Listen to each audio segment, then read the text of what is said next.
Tudo bem? Vocês querem café? Olha o copão aqui que eu tomo. Muito irado, né?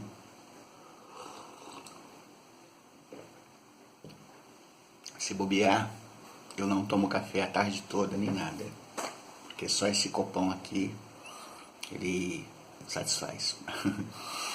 Bom, vamos falar um pouco sobre ironia. De acordo com a Wikipédia, né, a ironia ela é uma forma de expressão literária e é uma figura retórica, né, que consiste em dizer o contrário daquilo que se quer expressar. Na literatura, a ironia é a arte de zombar de alguém ou de alguma coisa, com o ponto de vista a obter uma reação do leitor, ouvinte ou interlocutor. Ela pode ser utilizada, entre outras formas, com o objetivo de denunciar, de criticar ou censurar algo. Para tal, o locutor descreve a realidade dos termos aparentemente valorizantes, mas com a finalidade de desvalorizar. A ironia convida o leitor ou ouvinte a ser ativo durante a leitura, para refletir sobre o tema e escolher uma determinada posição. O conceito de ironia socrástica, introduzido por Aristóteles, né, refere-se a uma técnica integrante do método socrático.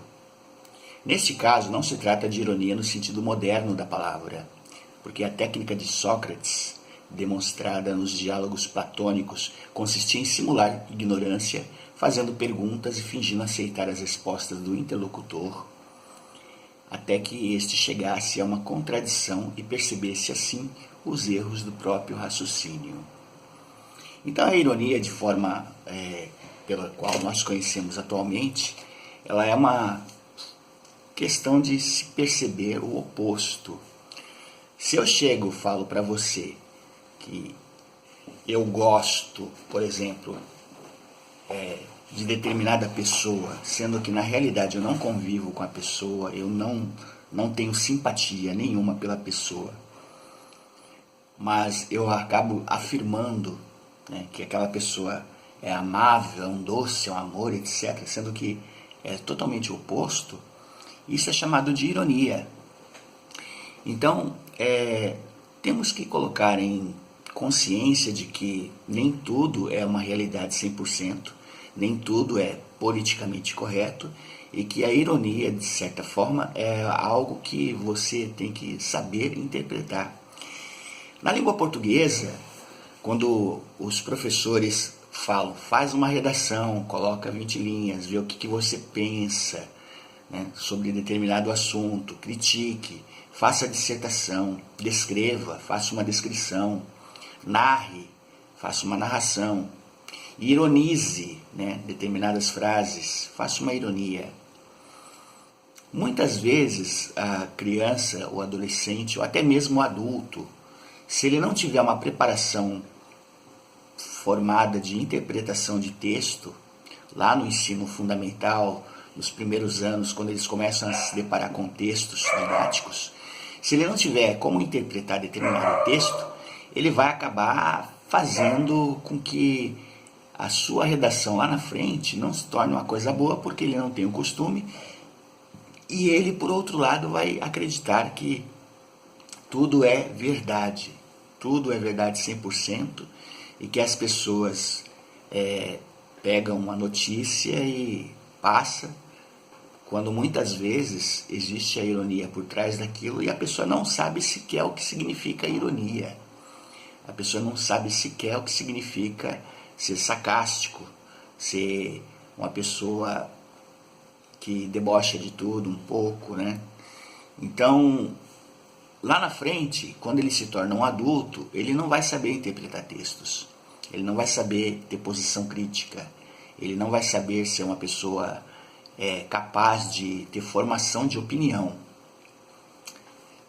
Então, por que o vestibular, por que o Enem exige em 50% a 60% das suas provas a redação, e a redação ela é eliminatória? Mesmo que você faça 20 linhas, 30, conforme for, abordando um tema, seja o tema qualquer, é necessário que você tenha início, desenvolvimento e fim. que você possa tirar conclusões daquilo que você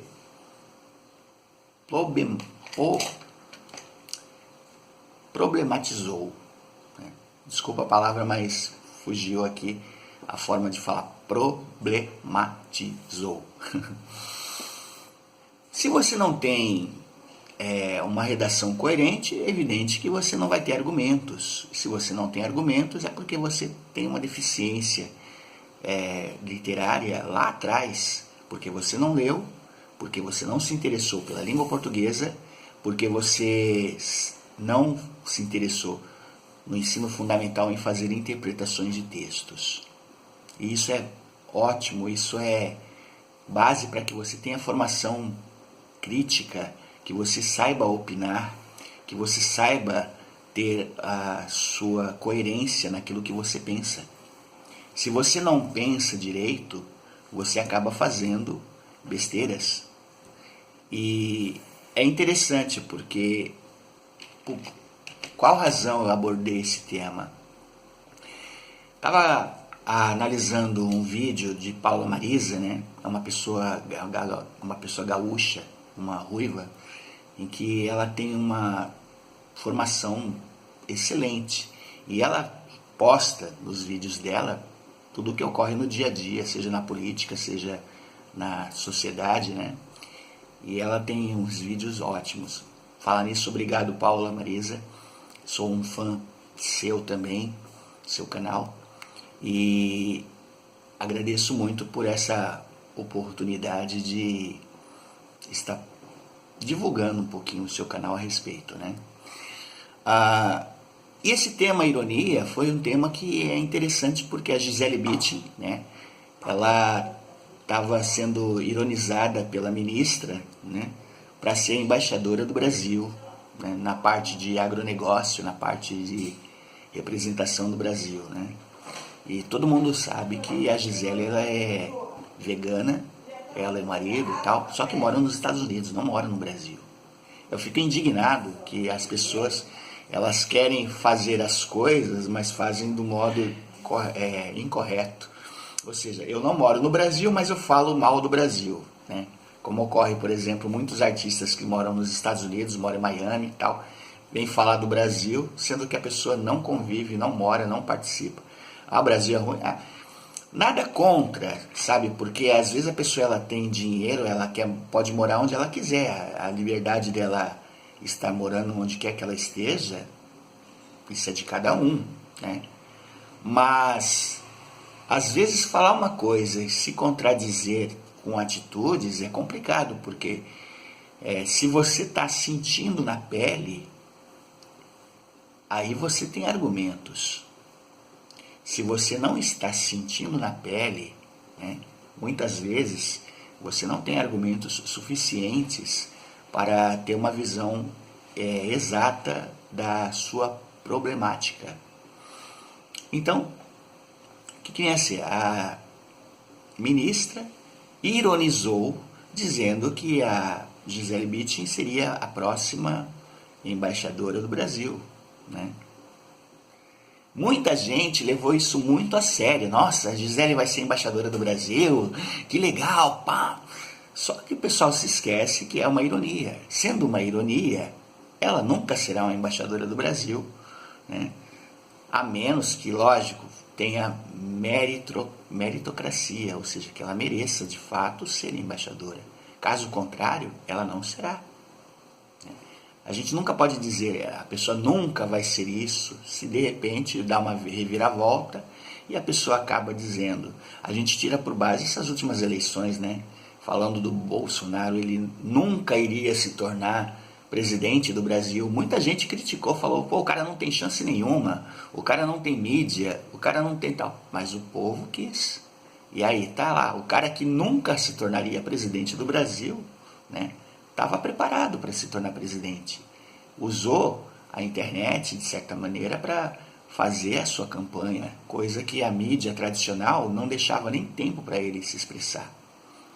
Ele usou de um partido político não muito expressivo, né?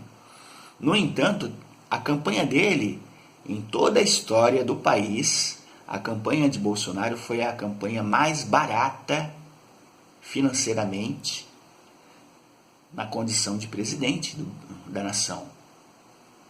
Ele deixou bem claro, ele não iria utilizar dinheiro público para financiar a campanha.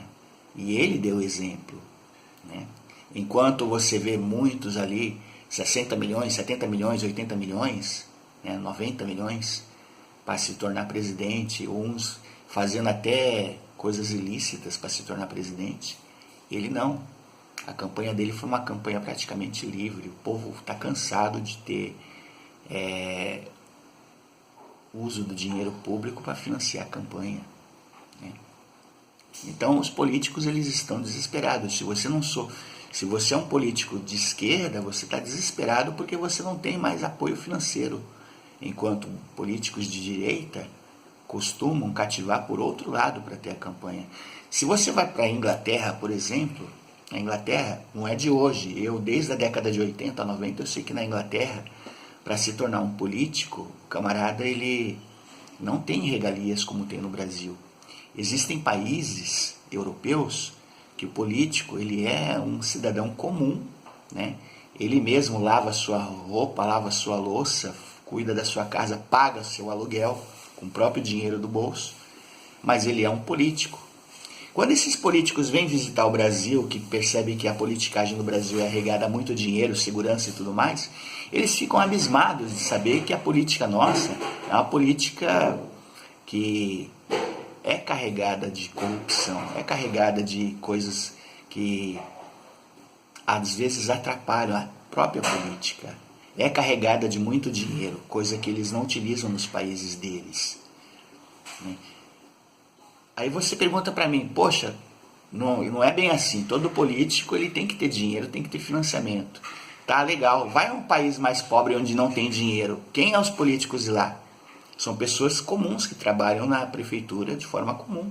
Você vai em países que o dinheiro é escasso, muitas vezes, não o camarada ser o presidente, o cara ter dinheiro e o povo está sofrendo. Ao contrário, a própria condição do país não dá para o camarada ser rico e os outros pobres.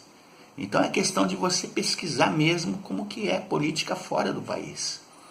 Em Londres tinha um prefeito lá, o prefeito de Londres andava de bicicleta para ir ao trabalho, E ele achava a coisa mais normal do mundo, sem segurança, sem bicicleta. Aqui no Brasil, em Colatina, por exemplo, um prefeito, ele anda de bicicleta, mora perto, não precisa de carro, para dirigir a cidade. E dirige a cidade muito bem. É o exemplo que ele dá. Inclusive ele tem o YouTube também, mostrando como que ele trata a cidade pela qual ele dirige, como prefeito. Ele fala, eu não sou prefeito, eu estou prefeito. Porque ele ama a cidade e ama a condição que ele faz, não como ele sendo um mandante, mas sim como ele sendo um servidor, que é a palavra correta. Todo servidor é aquele que serve, não é aquele que é servido. Eu fico indignado quando as pessoas querem ser políticos, mas querem ser servidos, mas não são servidores. Então, ironicamente, existe isso, As pessoas esquecem de interpretar textos, esquecem de trabalhar as condições das falas, e às vezes aquilo que é uma mentira, que é contada 1, 2, 3, se for contada praticamente 1000 vezes, que é ilógico, mas é um ditado popular, ela passa a ser mais verdade do que a própria verdade. E isso é muito ruim. Isso é muito ruim. Eu lembro de uma frase que foi ironizada no filme Titanic, de 1997. Essa frase ela nunca existiu no acidente trágico do Titanic. Mas é muito comum as pessoas, especialmente as pessoas que seguem religião, colocarem essa frase, ironizando o acontecimento trágico que não ocorreu de forma correta, a frase na época. A frase é a seguinte: nem Deus afunda o Titanic. alguém, por alguma razão, disse, né? E eu descobri que essa frase foi colocada numa certa época, numa reportagem sobre o Titanic, pela Folha de São Paulo, né? Que é um jornal tendencioso, de certa forma. Essa frase nunca foi dita pelo pessoal do Titanic, né? Mas ela também foi inserida no cinema. Agora, como ela foi inserida no cinema, eu não consegui descobrir, porque essa parte do cinema, né, é mais a forma de ilustração. Muitos, especialmente crianças, né, adolescentes, acreditam que Jack e Rose realmente existiram no Titanic. E muitos, o que é pior, acreditam que Titanic foi um filme de ficção científica, não foi baseado em fatos reais.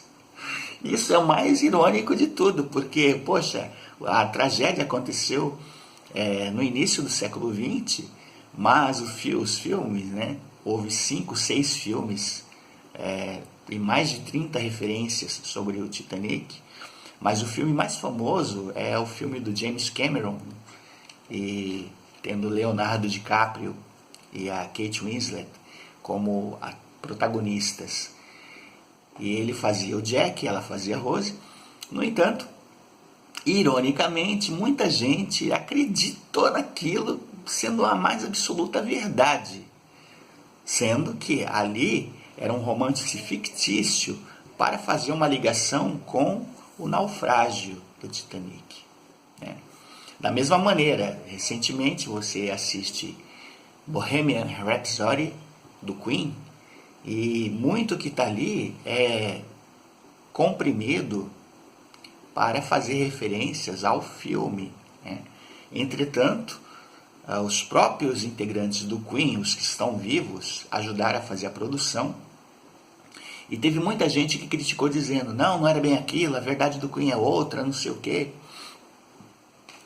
E se esquece que quando a mídia é passada para o cinema, tende a haver uma certa ligação, e nem tudo é 100% real, nem tudo é 100% verdade. Existe a licença poética, né? A licença poética, dependendo da situação, é uma espécie de ironia também, por que não? Né? E existem os fatos reais. Então, temos que aprender a interpretar textos, temos que aprender a interpretar as coisas, temos que buscar a fundo a verdade e procurar entender o que é ironia. Temos de estudar, temos de ler muito, ler bastante, porque se você não lê, você não se informa, e às vezes tudo que você acha que vai para o teu ouvido é verdade, e nem tudo é verdade. Durante milhares e milhares de anos, o ser humano, o homem, achava que a Terra não era redonda. Para que houvesse provas de que a Terra era redonda, no século XV, XIII, eu até não me lembro qual século que foi, a época do Galileu Galilei, ele quase foi queimado vivo numa fogueira por provar, teoria de A mais B, que a Terra era redonda. Isaac Newton, né, ou Isaac Newton, como a gente costuma falar em português, Isaac Newton também foi outro cara que ele tinha de trabalhar os conceitos para jogar verdades onde as pessoas acreditavam que não era possível, né? Quando os irmãos Wright, Santos Dumont, o pessoal fez aviação, o ser humano, de modo geral, não imaginava que o homem podia voar através de aviões. E nós vemos hoje milhares e milhares de aviões pelo mundo inteiro, né? Então, naquela época, quando começou a surgir o avião, o pessoal tinha medo, com certeza, e a galera tinha que saber interpretar as verdades quando eles colocaram o avião para rodar. O mesmo se dava no início do século no cinema. O cinema ele fazia projeção de verdades no início do século, mas não era verdade, era cinema, era projeção, era algo considerado, entre aspas, irônico, né? O primeiro filme pelos irmãos Lumière, Ele era a chegada de um trem à estação. A coisa era uma projeção apenas. Só que o povo, na época, nunca tinha visto cinema. Então o pessoal sentava nas cadeiras. Quando eles começaram a rodar o trem vindo, o pessoal achava que era verdade, que o trem ia atropelar todo mundo.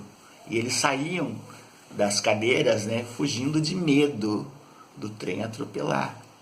Né?